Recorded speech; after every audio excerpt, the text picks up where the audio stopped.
You check your phone, and the screen is silent. No messages, no missed calls, just a quiet glow reflecting back a question most people are too afraid to face.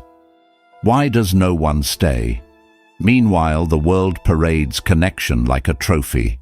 Laughter in crowded rooms, friendships displayed like proof of a life well lived. And if you stand outside that circle long enough, a dangerous thought begins to grow. Maybe something is wrong with me. Society is quick to diagnose you. Antisocial, difficult, unlikable. But what if your isolation is not evidence of failure, but a side effect of evolution?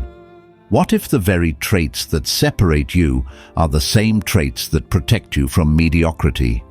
History leaves clues.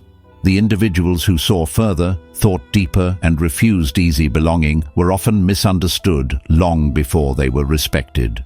So before you label your solitude as a weakness, consider a different possibility. You are not alone because people rejected you. You are alone because your mind stopped accepting what most people never question. And once you see the world clearly, it becomes very difficult to pretend you don't. Let's begin with the first trait, the one that quietly rewires how you see everyone around you. Trait 1. Hyperacute pattern recognition. Most people listen to words. You notice everything surrounding them. The hesitation before a promise, the smile that never reaches the eyes, the subtle shift in tone when admiration turns into quiet envy. Your brain is constantly mapping behavior, detecting inconsistencies, connecting fragments others overlook. What many call intuition is often rapid, unconscious analysis, and yours rarely turns off. This ability makes social spaces feel different for you. Conversations are no longer just exchanges, they are layered with signals. Performances become visible, motives grow easier to read, and people sense it, not consciously perhaps, but on some primitive level, they feel observed, as if the version of themselves they carefully present is being examined without permission. So they grow uncomfortable. You may have been called intense, guarded, hard to read. Yet what unsettles others is not hostility, it is accuracy. Because when illusion meets perception, illusion rarely survives. Over time, this creates distance, not dramatic conflict, just a quiet drifting apart. Small talk just drains you when your mind keeps searching for what is real beneath it. But here is the question few consider. Did you lose people? Or did your clarity filter out those who depended on appearances? Seeing deeply is not always a social advantage. It is, however, a lifelong defense against deception, and once you develop that defense, another shift begins to shape your relationships. Trait 2. Intolerance for the superficial. There comes a moment when repetition becomes unbearable. The same conversations, the same complaints, the same predictable ambitions. For many, these patterns create comfort, a shared rhythm that makes belonging effortless. But your mind resists stagnation. You crave substance, ideas that stretch perception, conversations that linger long after they end, questions without easy answers. When dialogue stays on the surface, something inside you withdraws, not out of arrogance, but out of conservation. Attention is one of your most valuable resources, and you have little desire to spend it where nothing grows. So you speak less, you observe more. And gradually people interpret your quiet as distance, yet what appears to be detachment is often discernment. You are not searching for endless interaction, you are searching for meaningful resonance. One profound conversation can outweigh dozens of forgettable ones. Depth is rare, and rarity is never crowded. Still, there is a hidden strength here. When you refuse the superficial, you protect your mental landscape from noise. You create space for reflection, creativity, and insight. And once you stop accepting the surface, you start noticing who really controls the game around you. The invisible pressures, the expectations, the subtle manipulations, which leads to the third trait. Trait 3. Resistance to invisible control. Every social group carries unspoken agreements. What is acceptable to believe? What must never be questioned? Who deserves approval and who does not? Most people adapt without noticing. Belonging often requires subtle conformity, yet something within you resists automatic agreement. When an idea lacks logic, you feel friction. When popularity replaces truth, your instincts hesitate. You do not rebel for the sake of rebellion. You simply cannot silence the need for coherence. This independence can be unsettling to others. Agreement maintains harmony. Questions introduce uncertainty. So when you ask why, some hear challenge rather than curiosity.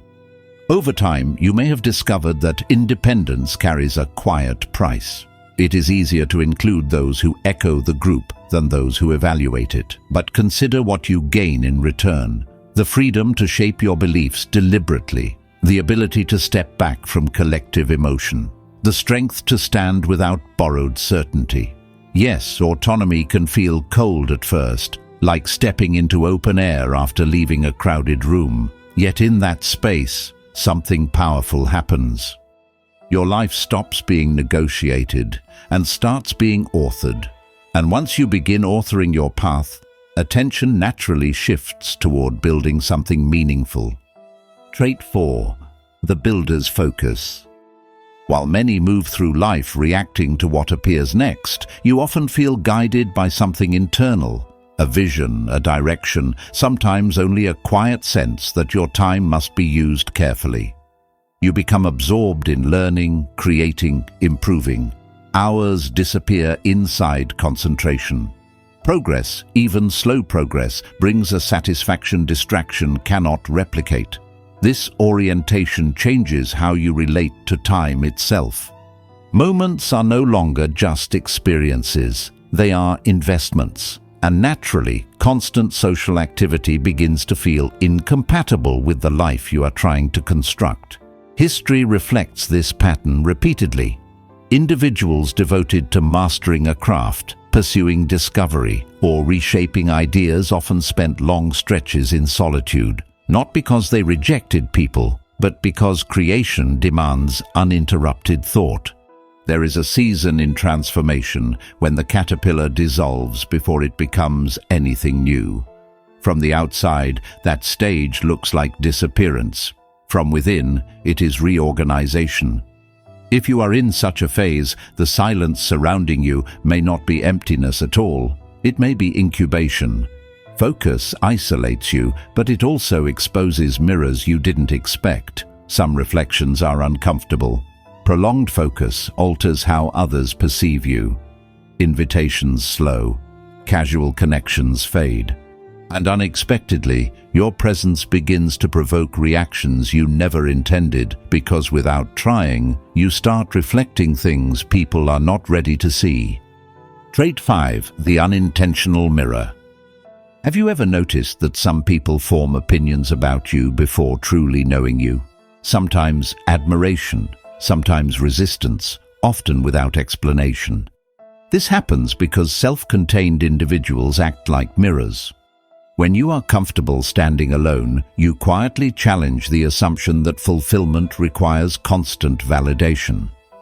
For those still dependent on external reassurance, that contrast can feel unsettling. Your calm highlights their restlessness. Your independence exposes their reliance, and rather than examining that discomfort, many instinctively distance themselves from its source. It is rarely personal, though it can feel that way. Human beings protect their self-image with surprising intensity. Anything that disrupts it is often labeled as intimidating, distant, or difficult. Yet mirroring has another side.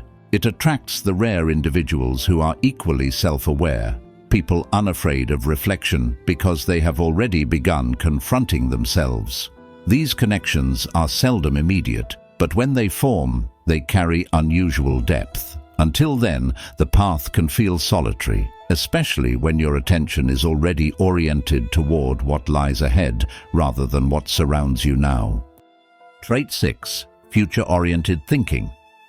Many decisions in society orbit the present moment. What feels good now? What entertains now? What relieves discomfort now? Your mind, however, frequently travels forward. You notice trajectories, habits that quietly shape destinies, small choices accumulating into irreversible outcomes. This foresight changes behavior. Short-term indulgence loses some of its charm when you can already sense the long-term cost. Naturally, this creates friction in environments driven by immediacy. Declining what others embrace can make you appear overly serious, even cautious. Yet foresight is not pessimism, it is stewardship, a willingness to protect the person you are becoming. There is an old image of a watchman standing awake while a city sleeps. His vigilance may look like isolation, but its purpose is protection. In much the same way, future-oriented thinking positions you slightly ahead of the crowd, close enough to understand it, yet far enough to notice where it is going. While that vantage point can feel lonely, it prepares you for something essential: self-reliance.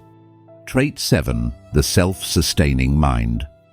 Some people draw energy primarily from approval. Encouragement fuels their momentum. Recognition stabilizes their direction, but others develop an internal source. Motivation arises from within: curiosity, purpose, the quiet satisfaction of progress.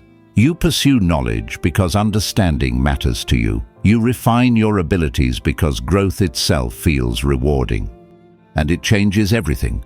When your engine is internal, exclusion loses much of its power. Silence becomes usable space rather than evidence of rejection. This does not mean you never value companionship. It means your identity is not dependent on its constant presence. Paradoxically, this self-sufficiency makes your eventual relationships stronger, chosen deliberately rather than clung to out of fear. The goal is not permanent distance, it is selective closeness, because a single loyal, understanding connection outweighs countless fragile ones. If you recognized yourself in these traits, reconsider the story you may have been telling about your solitude. Perhaps you are not falling behind. Perhaps you are refining. Solitude, when used wisely, becomes a workshop, a place where clarity sharpens, direction stabilizes, and identity strengthens. But remember this: independence does not forbid connection. It simply raises the standard for it. So build your life, protect your focus, stay open to the rare individuals who meet you with equal depth, and until they arrive, let your time alone shape you, not shrink you. If this perspective resonated, subscribe for more insights into the psychology of growth and quiet strength. And tell me in the comments, which of these traits have you experienced the most?